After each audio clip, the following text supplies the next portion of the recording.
Welcome to the Civic Brief with Dr. Isaiah Ike Wilson III, where complex issues meet everyday lives. Now, let's begin.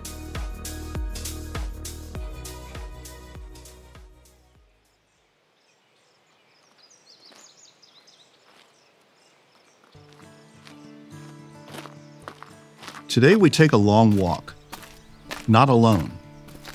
Alongside me, two former presidents, Jimmy Carter and Ronald Reagan. Imagine them here, walking shoulder to shoulder, talking through the crises of our year 2025. We're walking a wooded path, maybe a Georgia trail near plains, maybe a California hillside. Carter, frail but sharp, all empathy and moral compass. Reagan, affable, resolute, voice of strength and optimism.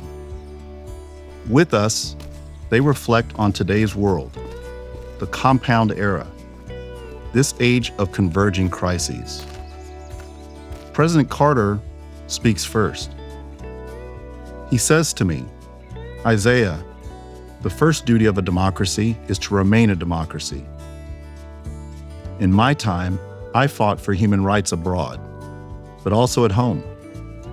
Today, I see the risk of America sliding into partisanship so bitter it becomes violence, into a politics that dismisses human dignity. That's not strength, it's weakness. And we cannot defend democracy overseas if we do not practice it here. I reply, President Carter, in 2025, we see drones violating NATO skies and authoritarian drift here at home. Both are legitimacy crises, sovereignty tested abroad, civic trust eroded at home. Your point, without moral credibility, even our strongest arsenal is hollow, rings true to me. The President responds, exactly. Our strength is not just our weapons. It is the example we set, how we treat our own, and how we live by the rules we ask others to honor. President Reagan joins. Well, Ike, Jimmy's right that our values are our foundation, but values need protection. Now, in my day, we face an empire armed with thousands of nuclear weapons. We didn't win by despair. We won by strength, by resolve, by making clear that aggression would be met and that freedom was worth the cost. In 2025, Russia, China, North Korea, they're probing us, seeing if America still has the backbone. And at home, our divisions, well, they're a gift to our adversaries. I'd say to the Americans today, disagree, debate, but don't hate. Don't let our differences make us enemies. Because if America loses faith in itself, then the world loses faith in freedom. I respond, President Reagan, you're saying deterrence begins with unity at home.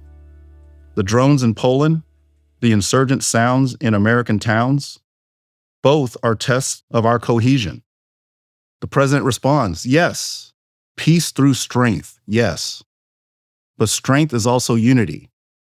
And an America fractured, feuding, doubting its own institutions, that's an America our adversaries will exploit. Now, as we walk, I ask both men about today's compound dilemmas. Carter warns that climate insecurity, heat, drought, migration, will drive conflict unless we treat it as central to security. Reagan notes that alliances must be cultivated, not assumed. Japan, Poland, the Baltics, ASEAN, they are today's keystones as NATO was in his era. Then I asked them about America First 3.0. Carter shakes his head. Isolation is surrender in slow motion. We cannot lead by hiding. Reagan smiles but agrees, and then says, yes, America must look out for America, but leadership isn't charity, it's strategy. If we pull back, the vacuum fills with wolves. Both men, so different in politics, converge on a simple truth. America's strength is credibility, abroad and at home. As our walk winds down, I ask them to speak from where they are now, beyond the burdens of office, beyond earthly limits, with hindsight sharper than 2020. What do they admire in each other? What do they make of my proposition that what America needed then and what it surely needs now in this age of compound insecurity is not Carterism, nor is it Reaganism, but a blended compass of both? Carter again speaks first. I'll tell you, Ike, what I admire most in Ronald: his ability to inspire, his gift of communication, to reassure a weary nation, to give voice to optimism even when the facts were grim.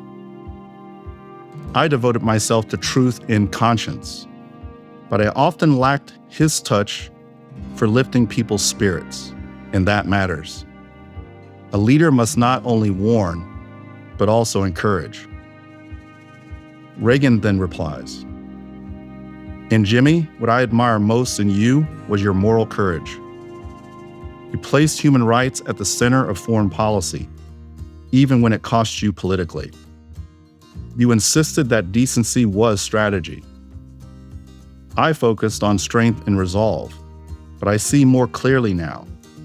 Without conscience, strength can drift into arrogance. You carried a compass, even when it wasn't popular." So then I offer, so if strength without conscience risks arrogance, and conscience without strength risks impotence, then perhaps the answer is both, Carterism and Reaganism, not as opposites, but as complements. Carter says, yes, America needs conscience and courage, compassion and resolve. My flaw was in underestimating the role of narrative and optimism in sustaining unity.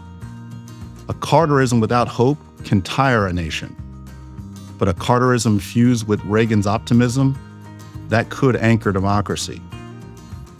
Reagan enjoins. And my flaw was in sometimes letting optimism mask the struggles of the poor, the divisions at home. Reaganism without Carter's conscience could drift into triumphalism. But blended, Reagan's resolve with Carter's compass, that's an America stronger than either of us alone could imagine. So then there it is. From beyond the veil, two statesmen, once rivals, now united in hindsight. What America needed then and what it needs now in these compound insecure times is not Carter or Reagan, but a blended compass. Conscience tethered to strength, optimism grounded in truth. That's a walk worth remembering and a lesson worth carrying forward. I think of the compound dilemmas of 2025, drones testing NATO, insurgency sounds at home, authoritarian temptations in government, vendetta violence in communities. Carter's lesson, without moral compass, we cannot lead. Reagan's lesson, without strength and unity, we cannot endure. Put together, they are a wise way formula for this era. Values as compass, strength as guardrail, unity as deterrent. This was a long walk with two presidents, real voices from our past speaking to today's trials. Let's take their wisdom forward. Clear eyes, steady hands. I'm Ike Wilson. This is the Civic Brief. Until next time, for Nation Not Self.